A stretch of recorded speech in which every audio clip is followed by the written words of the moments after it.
Viešpats su jumis. Ir su tavimi. Iš Šventosios Evangelijos pagal Matą. Garbė tau, Viešpatie.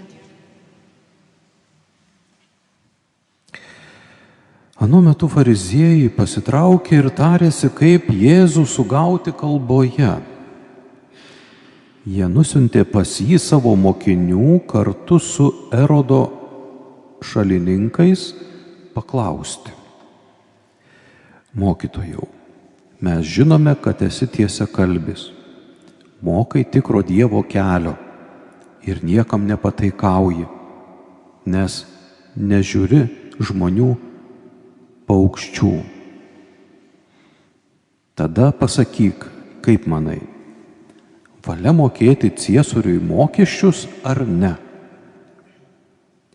Suprasdamas jų klastą, Jėzus tarė: kam spendžiate man pinklės, veidmainiai? Parodykite man mokesčių pinigą. Jie padavė jam denarą.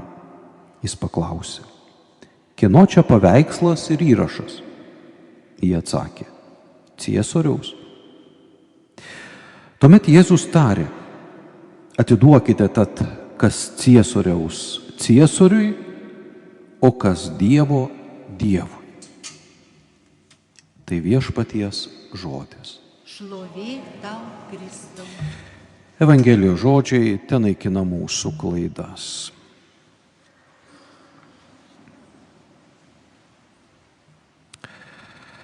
Taigi esame nekartą mes girdėję šitą frazę, kuri dabar nuskambėjo Evangelijoje: atiduokite ciesoriui arba Cezariui tai, kas jam priklauso, o Dievui atiduokite tai, kas priklauso Dievui. Daug yra šią temą ir pamokslų prisakyta, prikalbėta. Šią frazę mėgsta naudotis tiek pasaulietinė valdžia, pabrėždama, kad bažnyčia yra atskirta nuo valstybės, kad bažnyčia neturi kištis į pasaulietinius reikalus.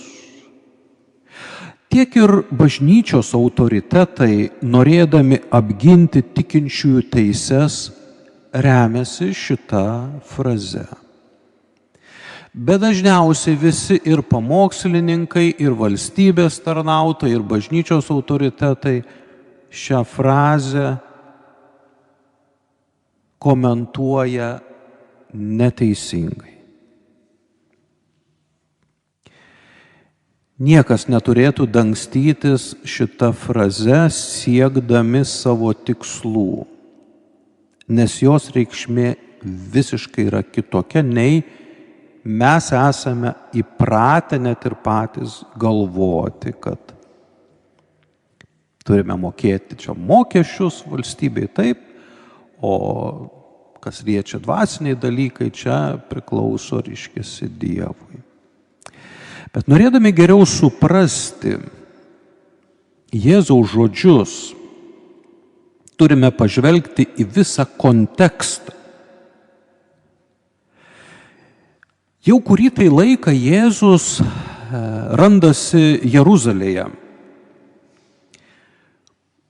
Jis jau ten sukėlė sąmyšį šventykloje, išvartydamas tuos stalus, išvaikydamas prekiautojus.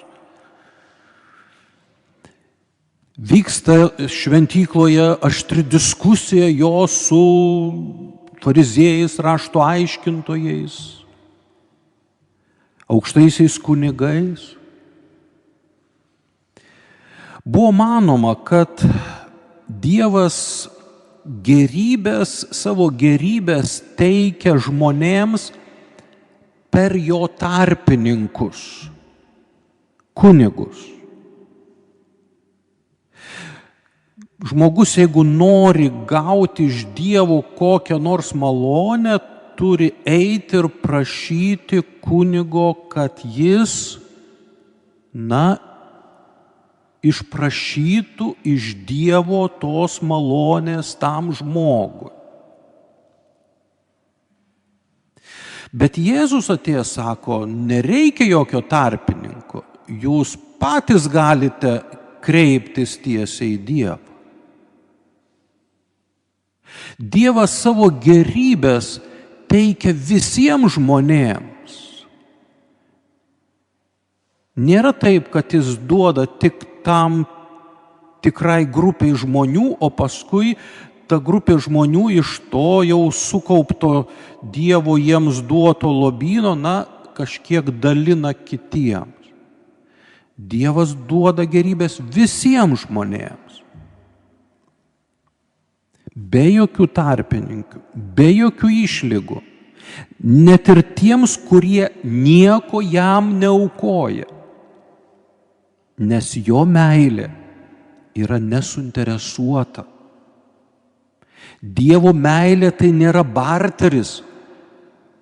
Aš jam kažką duodu ir už tai jisai man duoda savo meilę. Dievo meilė yra nesuinteresuota. Jis duoda dykai. Ir nesvarbu, kad net ir jis nesulaukia atsako, jis vis tiek dalina savo meilę. Bet dėl tokių Jėzaus žodžių kunigų kasta jautė pavojų. Jautė pavojų, kad gali nukentėti jų prestižas. Žmonės norėdami gauti kokią nors malonę iš Dievo, jie eidavo, jie lenkdavosi prieš kunigą, jie bučiuodavo jam rankas, jie priklaupdavo.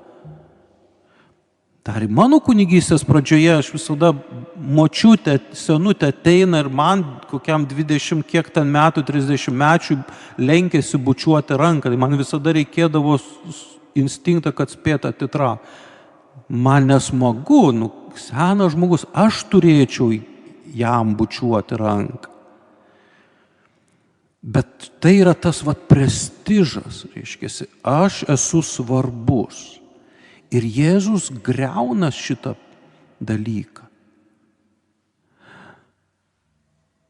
Taip pat iškilo pavojus ir jų pragyvenimui. Taigi, šitie kunigų kastos atstovai nusprendė kaip nors pašalinti Jėzų, kad jisai čia negriautų nusistovėjusios tvarkos. Jėzaus laikais Palestina buvo viena iš Romos imperijos provincijų. Tuo metu valdė Romą Cezaris Tiberijus. Palestina tuo metu gyveno pakankamai ramų laiką. Nebuvo ten jokių sukilimų, vėliau jau po Jėzaus mirties atsirado zeliotai, kurie ten pradėjo maištauti ir taip toliau, bet Jėzaus laikais Palestina gyveno pakankamai ramų gyvenimą. Bet buvo vienas dalykas, kuris labai erzino žmonės, šiaip tas dalykas erzina visais laikais žmonės. Tai yra, Roma buvo nustačiusi gan didelius mokesčius žmonėms. Reikėjo anuo metu mokėti žemės mokestį, reikėjo mokėti nekilnojamo turto mokestį, pinigų keitimo mokestį, reikėjo mokėti už verslo liudijimą. Matot, dalykai, kurių dar mes ne visus mokesčius mokam, jau tuo metu mokėjo palestiniečiai. Buvo net ir kelių mokestis. Mes dar nemokam, ne? Čia tie, kurie turi sunkvežimius, ten, taip, mes mokam už kurą ir ten nueina dalis keliams, kažkokia tai jo. Reikėjo tuo metu, jeigu tu keliauji, kažkur turėjai susimokėti už kelių mokestį. Taigi žmonės nuo savo pajamų mokėjo 50% mokesčių tuo metu. Bet buvo vienas mokestis, kurio labiausiai visi nekentė. Ir apie kurį kaip tik eina kalba šios dienos Evangelijoje. Jis vadinosi tributum capitis. Tai yra mokestis už galvą. Tai buvo vieno denaro mokestis, kurį turėjo mokėti kiekvienas žmogus kiekvienais metais. Moteris turėjo pradėti mokėti šitą mokestį sulaukusios 12 metų amžiaus, vyrai nuo 14 metų. Ir turėjo mokėti kiekvienais metais iki tol, kol sulauks 65 metų. Tai šito mokesčio visi labiausiai nekentė. Kaip minėjau, apie šitas kaip tik mokestis ir sukasi šios dienos Evangelijos temoje. Mokestį tuomet sudarė vidutiniškai vienos dienos darbo užmokestis, nes vienas denaras tai buvo vidutinis vienos dienos darbo užmokestis. Būtent į šį mokestį atkreipia dėmesį šios dienos Evangelija. Nemokėti mokesčių buvo laikoma vienas iš didžiausių nusikaltimų.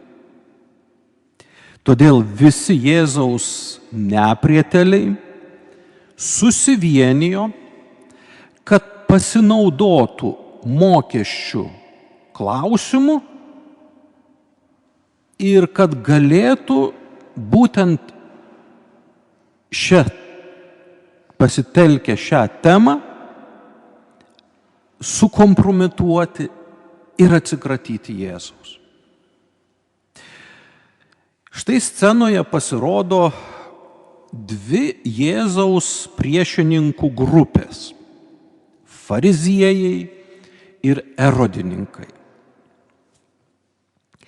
Šios dvi grupės gyvenime buvo visada opozicijoje. Tiek religiniu, tiek ir politiniu požiūriu. Fariziejai buvo labai griežti moralės saugotojai ir tradicijų puoselėtojai. Jų teigimu, romėnų buvimas Palestinoje teršia šventąją žemę. Taigi pagonis, kurie yra Palestinoje, suteršia šitą šventą žemę. Tuo tarpu erodininkai visiškai priešingai elgėsi. Jiems moralės normos nelabai buvo aktualios, jie nesuko dėl to savo galvos. Ir simpatizavo okupantams. Buvo jų kolaborantai. Jeigu šios dvi grupės susivienijo prieš Jėzų, reiškia, kad buvo jo tiek įsiutintos, jog nebegalėjo daugiau pakęsti. Kai atvyksta atstovai šių dviejų grupių,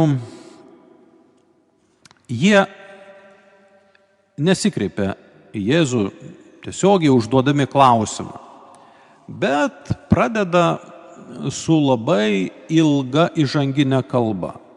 Mokytojau, mes žinome, kad esi tiesiakalbis, mokai tiesą apie Dievą, nesistengi tikti kam nors, sakai, ką galvoji. Mes žinome, kad tu nieko nebijai ir sakai taip, kaip yra viskas. Todėl norime sužinoti, kad tu duotų mums labai konkretų atsakymą. Taip arba ne į klausimą, kurį mes tau užduosime. Reikia mokėti Cezariui mokesčius ar ne? Taip ar ne? Jie labai gerai pasiruošė prieš užduodami šitą klausimą, nes koks atsakymas bebūtų, galima bus Jėzų apkaltinti. Jeigu jis sakys, kad reikia mokėti mokesčius, reiškia, jis yra romėnų okupantų draugas, kolaborantas. Tokiu būdu žmonės nuo jo nusigręš. Jeigu jis pasakys, kad nereikia mokėti, bus dar blogiau.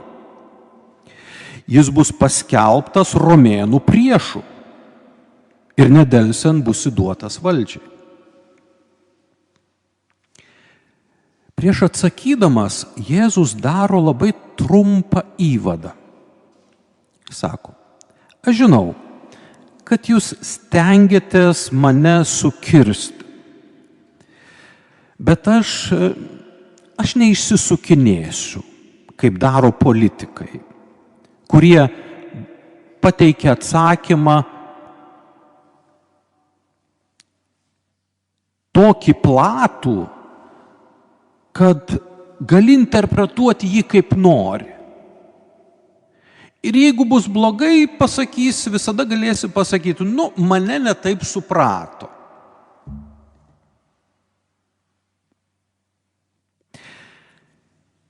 Jėzus nori pasakyti labai aiškiai, duoti atsakymą labai aišku ir konkretų.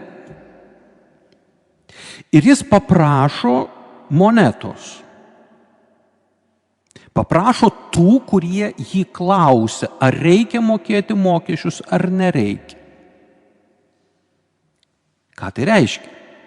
Reiškia, kad Jėzus neturi tos monetos, o turi tie, kurie jį klausia. Jėzus užduoda du klausimus. Kieno atvaizdas ir kieno įrašas yra ant šios monetos? Jie atsako, Cezario. Tikrasis izraelitas net nepažvelgdavo į šitą monetą. Išėjimo knygos 20 skyriui, kurioje yra pateikti 10 Dievo įsakymų arba taip vadinamų 10 žodžių, pirmasis sako, nedirbdinsi jokio atvaizdo, nei kas yra danguje, nei kas žemėje, nei kas yra vandenyje. Izraelitams buvo uždrausti bet kokie atvaizdai, nes jie gali tapti stabu, kuriam, arba fetišu, kuriam bus lenkiamas. Stabai pavogia iš žmogaus širdį, kur yra skirta tik tai Dievui. Denaras, kurį parodė Jėzui, yra grynas stabas, nes vaizduojama Romos imperatoriaus galva apsupta užrašo Tiberijus Cezaris, dieviškojo Augusto sūnus. Kitoje monetos pusėje pavaizduota yra imperatoriaus Tiberijaus motina, sėdinti motina Livija. Ir užrašas, kalbantis apie tą patį Tiberijų, didysis pontifikas. Jei Tiberijus savo atvaizdą patalpino ant pinigo, tai kur Dievas patalpino savo atvaizdą? Žmoguje. Jeigu nori garbinti Tiberijų, turi žiūrėti pinigą. Jeigu nori garbinti Dievą, turi žiūrėti kitą žmogų. Jeigu nori suprasti, kas yra Tiberijus, žiūrėk į pinigą. Jei nori suprasti, kas yra Dievas, žiūrėk į žmogų. Tiberijus prisistato pasauliui kaip pontifikas. Norėdamas jį pagarbinti, turi atlikti kultą pinigams. Biblija neįžvelgia jokio pavojaus ateizme. Biblija apie ateizmą visiškai nesuka galvos. Bet mato labai didelį pavojų, kai daiktai tampa stabu. Jie nesuka galvos dėl ateizmo, nes ateizmas neegzistuoja. Visi tie, kurie sako, aš esu ateistas, iš tikrųjų jie garbina stabus. Visuomet yra kažkas, kas prikausto žmogaus mąstymą, kas veikia jo apsisprendimus, kas veikia žmogaus pasirinkimus. Visada yra kažkas. Kiekvienas Dievas duoda savo pažadus. Pamaldumo forma, tame tarpe ir pinigas duoda savo pažadus ir pamaldumo formą. Šis Dievas turi daug garbintojų. Bet būk atsargus, nes pinigas taip pat duoda tau ir nurodymus, įsakymus, kurie yra nukreipti prieš žmogų. Pinigas sako, apiplėšk, žudyk, kariauk, nepaisyk teisingumo, rūpinkis tik savimi. Jis duoda nurodymus. Tiberijus yra didysis pontifikas. Tų, kurie garbina šitą Dievą. Jėzus nori atkreipti mūsų dėmesį į kultą, kuris mus nužmogina, o ne mokesčių mokėjimą ar nemokėjimą. Ne apie tai yra šios dienos Evangelija. Ant šio pinigo yra pavaizduota ir parašyta visa filosofija, kurią turi vadovautis imperijos, Romos imperijos gyventojai. Tad ką reikia daryti su tuo pinigu ir su ta filosofija, kuri yra pavaizduota ant šio pinigo? Fariziejai ir erodininkai klausė Jėzų, valia mokėti Cezariui mokesčius ar nevalia? Ir Jėzus atsakė, grąžinkite tai, kas Cezario Cezariui, o kas Dievo Dievui. Jis nesakė atiduokite, grąžinkite jam tai, kas yra jo. Grąžinkite, graikų kalbos žodis apodidomi. Grąžinkite. Tai yra labai svarbus veiksmažodis, kurį pasakė Jėzus. Problema glūdi tame, kad, sako Jėzus kreipdamasis į tuos klausytojus, jūs esate stabmeldžiai. Jūs turite skrupulų dėl metalo gabalo, nes jame yra atvaizdas ir įrašas. Todėl jūs turite skrupulų, kai reikia mokėti mokesčius. Problema nėra pati moneta. Moneta nėra velniška, bet velniška yra filosofija ir atvaizdas, kurie pavaizduoti ant tos monetos. Nes čia pavaizduota pinigų naudojimo pagoniška filosofija. Jūs susitapatinote su šia filosofija. Todėl būtent apie tai jūs turite mąstyti, kad jūs susitapatinote su šita filosofija. Dėl pinigų garbinimo Romos imperijoje anuomet buvo 20% vergų. Būtent dėl to, dėl šitos filosofijos. 20% vergų. Vergovė kyla iš kulto pinigams. Visuomenėje, ant kurios pinigo pavaizduotas imperatorius,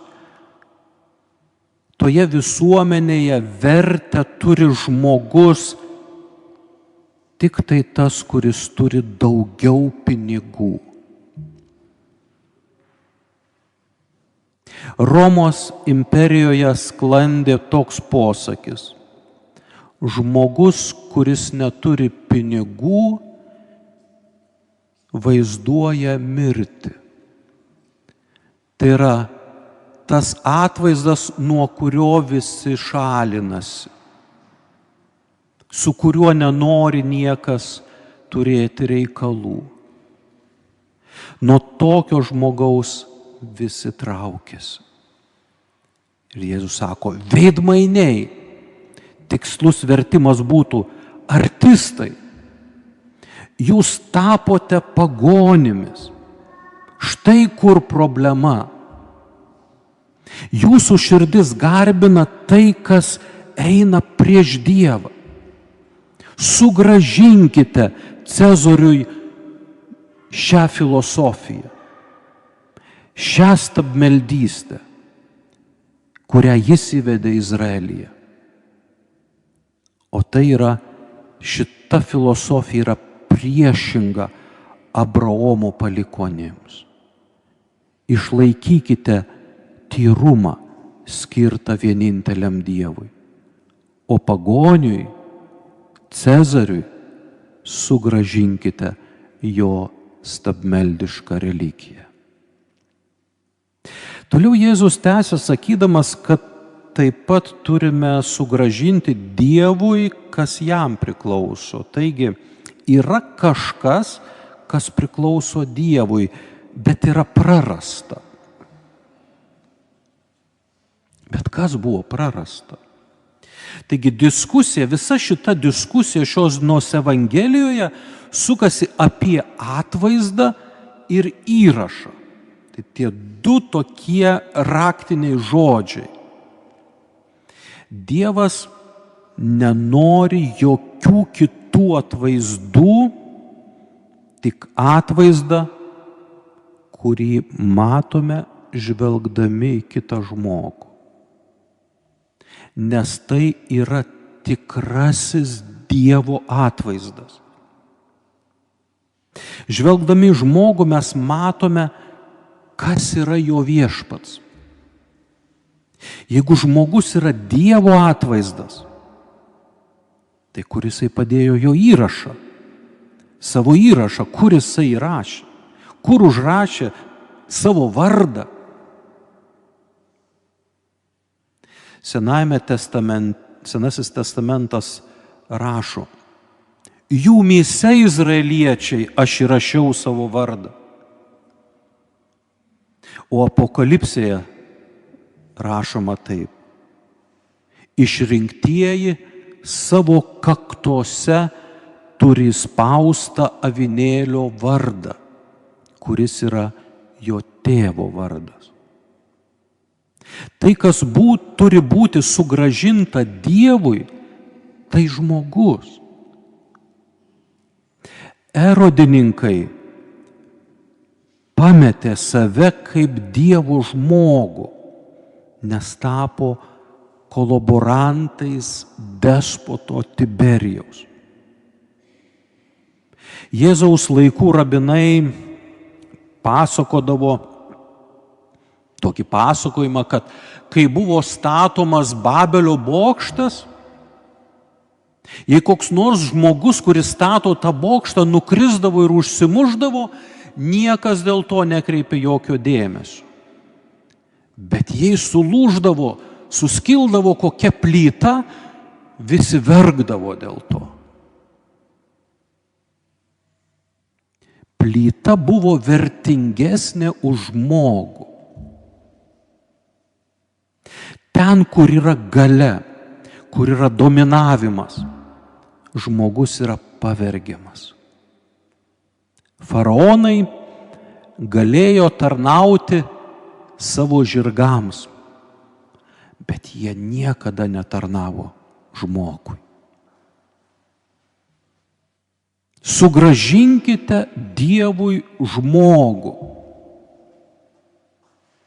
Jėzus sako taip pat ir fariziejams, kurie žmogų pavertė, ar labiau sakyčiau, pavedė, perdavė stabui, kuris reikalauja, kad jam būtų aukojamos, deginamos aukos, kad jam būtų meldžiamasi. Bet tai netikras Dievas, tai stabas.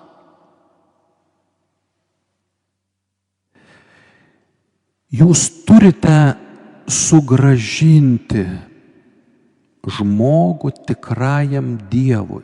Jėzus taip pat kreipėsi fariziejus.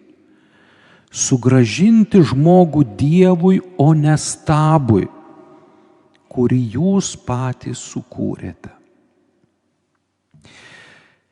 Taigi, mėly broliai sesės, šios dienos Evangelija nėra apie mokesčių mokėjimą. Taip, mokesčius reikia mokėti, čia yra socialiniai reikalai, bet Evangelija ne apie tai šios dienos.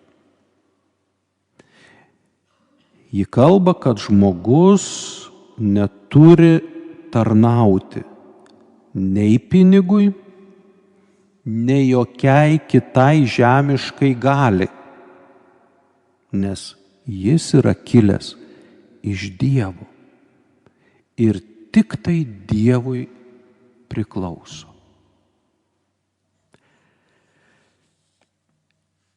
Žmogus tik tai Dievo. Išpažinkime savo tikėjimą.